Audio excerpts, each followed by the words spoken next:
आप गुस्सा क्यों नहीं होते, आपको क्रोध क्यों नहीं आता? इसका मतलब ये नहीं क्रोध नहीं आता, क्रोध भी दो प्रकार का होता है, एक इंटरनल, एक बाहर वाला। कुछ लोगों का दिख जाता, कुछ लोगों का दिखता नहीं। लेकिन बहुत हद तक हमने प्रयत्न किया कि हमें अपनी मुस्कुराहट भागने नहीं देना। अब आप पूछोगे हाउ पॉसिबल, वो कैसे पॉसिबल हुआ?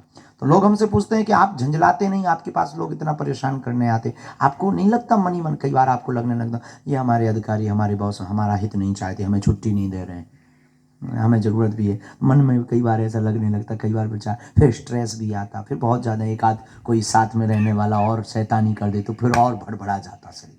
और कोई सच में अपने लिए हंस रहा हो दूर खड़ा तो यही लगता है ये हमारे ऊपर हंस रहा है। ये जो मन की गति है ये बड़ी खतरनाक है। ये मन कई बार ऐसी चीजों को सत्य मान लेता है जो सत्य होती नहीं। तो स्ट्रेस मुक्ति का सर्वोत्तम उपाय, या तो आप यहाँ व्यस्त बहुत रहते पर 12 घंटे की ड्यूटी करके आए, आप 5 मिनट मेडिटेशन करिए, ध्यान। जरूरी नहीं आप हनुमान जी का करो, राम जी का करो, आप जिनको मानते अपने गुरु का ध्यान करो, अपने इष्ट का, आराध्य का। हमारे सरदार परंपरा से जो है वो अपने गुरु ग्रंथ साहब का, जिनका भाव बने।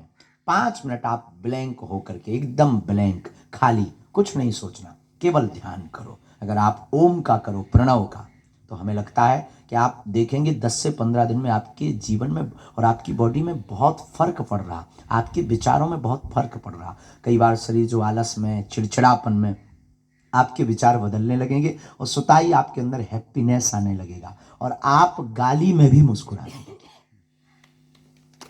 कोई उल्टा भी बोलेगा तब भी मुस्कुराएंगे। तो स्ट्रेस मुक्ति का सर्वोत्तम उपाय है ध्यान, मेडिटेशन। 5 मिनट, बहुत 1 घंटा नहीं, 2 घंटा नहीं, 5 मिनट ध्यान। और ध्यान का मतलब आंख बंद करना नहीं, ध्यान का मतलब हमारी मति जो कहती आंख खुले में ध्यान हो, बेहतरीन ध्यान। आंख खुली रहे और अपने आप को, हम, मैं कौन हूं और इस पृथ्वी पर क्यों आए। और आपका तो निर्णय फिक्स हो गया है कि आप इस पृथ्वी पर राष्ट्र हित के लिए आए और पूरे राष्ट्र की जिम्मेवारी आपके ऊपर है। और आप मुस्कुराएंगे मेरे प्रियजनों, हमारे परिवार के सदस्यों, हमारा भारत मुस्कुराएगा। आप स्वस्थ रहेंगे, हमारा भारत स्वस्थ रहेगा। और आपका ब्रेन तेज चलेगा, हमारा भारत आने वाली हर बला से बच जाएगा। हमारे भारत में की जो सुरक्षा व्यवस्था आपके हाथ में है, पूरा देश आपके कारण चैनी से सो रहा है। लेकिन आपका मुस्कुराते हुए रहना बहुत जरूरी। और हमने तो प्रण लिया है कि हम, अभी आपको बता भी रहे थे कैंप में जहाँ बैठे चाय पी रहे थे, हम प्रार्थना कर रहे थे कि एक बार हमारे साथ ऐसी घटना घटी तो हमारे जीवन में वो क्रांति हुई। हम अचानक से ट्रेन से जाना था, कहीं अचानक से जाना था, एक महात्मा का आदेश लगा कि आप आओ, ये अभी आओ। हम किसी शहर में कथा कर रहे थे, वहाँ से हमने रेलगाड़ी पकड़ी, रेलगाड़ी पर बैठे तो कुछ कोटा ऐसे होते हैं जो तुरंत टिकट मिल जाते हैं, पर उस दिन किस्मत की बात कि हमको नहीं मिली। और यही कोई 1.5-2 साल पुरानी बात, और आज तक ऐसा हुआ नहीं, पर नहीं मिली टिकट तो नहीं मिली। पर एक ट्रेन आ रही थी जो दिल्ली जा रही थी, हम बैठ गए।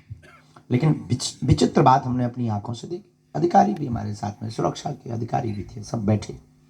लेकिन जैसे ही डब्बा के लोगों को पता लगा कि बागेश्वर महाराज आए, आधा डब्बा खाली हो गया, सबने सीट दे दी। हमें खुशी हुई, अच्छा है, संतों का सम्मान किया, हमने धन्यवाद दिया, हमने सबको कहा आप लोग बैठो, हमको केवल एक सीट बैठने की चाहिए, किसी के भी साथ हम शेयर करें। लोग बोले नहीं नहीं नहीं, कुछ लोग नीचे बैठ गए, छोड़ दी, बैठे सब। लेकिन तब तक हम जब बाथरूम तरफ गए तो जो हमारे भीतर क्रांति घटी, वहां पर 2 राष्ट्र की सेवा करने वाले बीएसएफ के जवान बाथरूम के पास अखबार बिछाकर बैठे थे। तब हमारे मन को बहुत पीड़ा हुई कि यह देश कितना विचित्र है। एक कोई अभिनेता या कोई व्यक्ति उस बोगी में बैठ जाता है तो बोगी खाली हो जाती है, और सबसे बड़ा अभिनेता इस देश का हीरो कई महीनों बाद अपने घर पर परिवार से मिलने आता है, उसको एक सीट तक शेयर नहीं होती है। उस दिन हमने प्रण लिया था कि अब जो भी होगा हमारे जीवन में, हम कुछ ना कुछ अपने शब्दों से भारत के लोगों को मोटिवेट करेंगे। और हम आपसे प्रार्थना करना चाहेंगे, आप सबसे, कि आप मुस्कुराओ, मुस्कुराना ही जीवन। भगवान, अच्छा, आप पुराना जमाना आपको याद होगा, फोटो वाला कैमरा चलता था। अब आजकल तो सेल्फी चल गई, मुंह टेढ़ा करें जैसे लकवा लग गया हो, फोटो खींच रही। पुराने ज़माने में कैमरा का ज़माना होता था, तो हमने कैमरे के ज़माने में एक अच्छी चीज़, बहुत ऑब्जर्व वाले आदमी हैं, हमने ऑब्जर्व किया, जब किसी की शादी होनी होती तो एक दिन पहले कैमरा वालों को बताना पड़ता था, देख भाई शादी के लिए लड़की वालों को फ़ोटो भेजनी है, कल टाइम पे आ जाना। फिर दिन भर कैमरे वाले का इंतज़ार करते, 3-4 बार पाउडर लगा कर, थोड़ा बाल बाल ठीक करके, लड़की को थोड़ा गोरा बदन जाना चाहिए। कैमरा वाले के भी उन दिनों में बहुत साके पड़े थे, उनकी भी इज्जत बहुत बड़ी होती। वो आता था मस्ती से, फिर लेंस साफ करता था, फिर वो चाय पीता था, तो वो पूछता था फुल खींचूं या हाफ खींचूं। अरे भाई यार जल्दी कर, 3 बार पाउडर खत्म हो गया यार। तो उसके भी बहुत नखरे हुआ करते थे उस जमाने में कैमरा वाला, रील वाला कैमरा। फिर वो कहता था ठीक है खड़े हो जाइए, हम फिर तुरंत खड़े हो जाए। फिर वो कितना भी अनपढ़ गवार हो, वो अंग्रेजी का एक शब्द, प्लीज स्माइल। अनपढ़ गवार, हमारे गांव का छन्नू लाल आदमी, नाम उसका छन्नू लाल, अनपढ़, कभी स्कूल का मुंह नहीं देखा, लेकिन उसने कैमरा क्या खरीदा, प्लीज स्माइल बोलता था। और कभी वो अपना नाम नहीं लिख पाया ठीक से, वो प्लीज स्माइल बोलता था।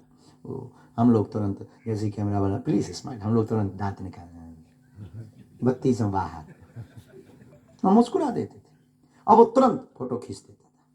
फिर 2-3 दिन इंतजार करते थे, क्योंकि वो धुल कर आती थी। जब 2-3 दिन बाद फोटो आती थी, अपनी फोटो देखकर हम लोग हंसते थे, हो तेरी क्या गजब फोटो आई। विचार करिए, 1 सेकंड मुस्कुराने से जब चित्र अच्छा आ सकता है, जीवन भर मुस्कुराते रहिए, पूरी जिंदगी